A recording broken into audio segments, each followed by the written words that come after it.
SSC 26 ব্যাচের শিক্ষার্থীরা, রাত পোহালেই তোমাদের এসএসসি পরীক্ষা। তো তোমরা অনেকেই এই ওএমআর শিটগুলা সিকিউ এবং এমসিকিউ এগুলা ফিল আপ করতে একটু নার্ভাস হয়ে যাও। এন্ড নার্ভাস হয়ে গিয়ে ভুল করে ফেলো। তো ভুল করলে তুমি কি করবা আর কিভাবে ফিল আপ করলে অ্যাকচুয়ালি ভুলবিহীনভাবে ফিল আপ করা যায় সেটাই আমি আজকে দেখব। তো চলো আমরা ফার্স্টে সিকিউটা দেখি। তো এরকম একটা সিকিউ তোমার কি খাতার উপরে থাকবে। একটা কথা মনে রাখবা, ওএমআর কখনো ভাঁজ করা যাবে না। তো সিকিউ অংশে তুমি যদি আসো, তুমি তিনটা অংশ দেখতে পারবা, এটা, এটা আর এটা। এই অংশটা জাস্ট তোমার, বাকি অংশে তুমি কোনো দাগ দিতে পারবে না, কোনো ফোঁটাও দিতে পারবে না। আচ্ছা, তারপর এই খেয়াল করো, এখানে একটা বক্স আছে না, এই বক্সের মধ্যেও কোনো দাগ দিতে পারবে না, দাগ দিলে কিন্তু গ্যাঞ্জাম হবে, বুঝছো? আচ্ছা, তারপর সবার উপরে তুমি দাগাবা এসএসসি পরীক্ষা 2026। ওকে, তারপর পরীক্ষা এসএসসি। গোল্লা ভরাটের সময় তুমি ফার্স্টে কি করবা, চারদিকটা এভাবে করে তারপর ভিতরে ফিল আপ করবে, তাহলে তাড়াতাড়ি করা যায়, বুঝছো? আচ্ছা, একটু মোটা কালির যে বল পয়েন্টগুলো আছে সেগুলো ইউজ করবা। মোটা কালির বল পয়েন্ট বাদে অন্য কিছু না, পেন্সিলও না, জেল পেনও না, ঠিক আছে? তারপর তুমি রোল নাম্বার লিখবা, ধরো 214639। হ্যাঁ, তারপর 2 এর নিচে এই যে 2 সুন্দর করে আগে ফার্স্টে রাউন্ড করবা, তারপর কি করবো ভাই, তারপর 1 এই একটু সাবধানে। হ্যাঁ, এটা ফিল আপ করার সময় খুবই সাবধানে, ভুল হলে কিন্তু গ্যাঞ্জাম হয়ে যাবে। আর টিচারও এসে চেক করবে যে তুমি ঠিকমতো ফিল আপ করছো কিনা।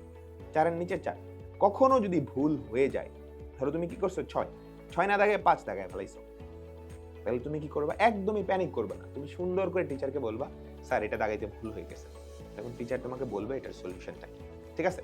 টিচারকে বললেই হবে। এরপর তুমি রেজিস্ট্রেশন নাম্বারটা লিখবা 1236749, ধরো 123 সুন্দর করে লিখে সবগুলো ফিল আপ করবো। এরপর তোমাকে কি করতে হবে, বিষয় কোড 101 ঠিক আছে? আচ্ছা, এরপর অতিরিক্ত উত্তরপত্রের সংখ্যা, এটা শেষে তোমার যখন লেখা শেষ হয়ে যাবে, কয়টা উত্তরপত্র তুমি ইউজ করছো এক্সট্রা সেটা এখানে লিখবা। এটা অনেকে ভুলে যায়, এটা ভুলা যাবে না, ঠিক আছে? ধরো 01 একটা উত্তরপত্র ইউজ করছো, তুমি কি 01 এতগুলো দিয়ে দিবে। এভাবেই কি সিকিউর যেই ওএমআরটা এটা ফিল আপ করতে হবে। আর অন্য কোথাও তুমি কোনো দাগ দিতে পারবে না। ওএমআর ফিল আপ করতে যদি কোথাও ভুল হয়, কোনো ঘষা মাজা, ইরেজার, ফ্লুইড কিচ্ছু ইউজ করা যাবে না। তুমি টিচারকে বলবা, টিচার যেটা করতে বলবে সেটাই করবে। এবার চলে আসো আমাদের এমসিকিউ ওএমআর। তোমাকে কিন্তু একসাথে এমসিকিউ সিকিউ দুইটাই দিয়ে দিবে। প্রথম 30 মিনিট বা 25 মিনিট তোমাকে কি এমসিকিউ অ্যান্সার করতে হবে, তারপর এটা নিয়ে যাবে এমসিকিউ ওএমআরটা নিয়ে যাবে, তারপর কি সিকিউরটা তোমাকে অ্যান্সার করা লাগবে। দেখো, এইচএসসি পরীক্ষা 2026, সিমিলার হবে, তুমি রোল নাম্বার লিখবা 162349, রেজিস্ট্রেশন নাম্বার লিখবা। সো এগুলো যদি মুখস্থ রাখতে পারো সবচেয়ে ভালো। বিষয় কোডটা লিখে ফেলবা, সবচেয়ে ইম্পর্টেন্ট সেটা হচ্ছে সেট কোড। তুমি এইটা ভুল করলে কিন্তু সবকিছু শেষ, এটা ভুল করলে কিন্তু সবকিছু শেষ। কারণ টিচার তোমার রোল নাম্বার এসে মিলাবে, রেজিস্ট্রেশন নাম্বার এসে মিলাবে, কিন্তু সেট কোড কিন্তু মিলানোর কিছু নাই। তুমি যদি কয়ের জায়গায় খ দিয়ে দাও, তাহলে কিন্তু সবগুলা প্রশ্ন দেখবা অ্যান্সার উলটপালট হয়ে গেছে। তো এটা সুন্দর করে করবা। তারপর সাবধানে তুমি কোশ্চেনগুলো অ্যান্সার করতে থাকবা। অনেকে এরকম ভুল করে ফেলে যে 2 নম্বরের অ্যান্সার ধরো ক ছিল, ও খ দাগায় ফেলছে। যদি এরকম হয়ে যায় তখন কিন্তু এই এমসিকিউ নাম্বার তোমার গন। এটার অ্যান্সার যদি ক হয়, তুমি এখানে দাগে ফেলছো, যদি ক দাগাও তোমাকে এটা কিন্তু ভুল হয়ে যাবে, বুঝতে পারছো? এরকম ভুল করা যাবে না, খুবই সাবধানে দাগাইতে হবে, খুবই সাবধানে দাগাইতে হবে। আরেকটা ভুল হয় যেটা তোমার একদম পুরা ফেল করাই দিতে পারে, সেটা হচ্ছে অনেকে কি করে 3 নাম্বারটা অ্যান্সার 4 নাম্বারে দিয়ে ফেলে, পরে কি করে 4 নাম্বারটার অ্যান্সার 5 নাম্বারে, এইভাবে করে একদম সিরিয়ালি দিয়ে ফেলে। মোটেও এটা করা যাবে না। তোমাকে যেটা করতে হবে, প্রত্যেকটা এমসিকিউর অ্যান্সার দেওয়ার সময় নাম্বারটা দেখে তারপর দিতে হবে, নাহলে কিন্তু খুবই গ্যাঞ্জাম হবে, খুবই গ্যাঞ্জাম হবে।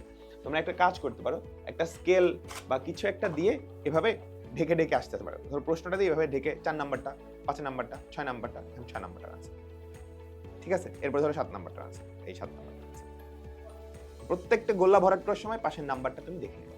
কখনো যদি এরকম হয়ে যায় যে বড় ধরনের গ্যাঞ্জাম হয়েছে, তুমি 4 নাম্বারটা 5 নাম্বারে দিছো, 5 নাম্বারটা 6 নাম্বারে, এভাবে দিয়ে দেখো অনেকগুলো ভুল হয়ে গেছে, তখন তুমি কি করবা, পোলাইটলি টিচারকে গিয়ে রিকোয়েস্ট করবা যে স্যার আমি তো গ্যাঞ্জাম করে ফেলছি, অনেকগুলো এমসিকিউ ভুল হয়ে গেছে, আমার ফেল চলে আসতে পারে। তখন টিচার তোমাকে এক্সট্রা এমসিকিউ যদি থাকে ওএমআর শিট সেটা তোমাকে দিবে, যদি থাকে। প্রথমত তোমার কাজ হবে ভুল না করা। ভুল যদি করে ফেলো পোলাইটলি রিকোয়েস্ট করবা, তাহলে ইনশাআল্লাহ। তো অল দ্য বেস্ট, সবার জন্য অনেক অনেক শুভকামনা রইল।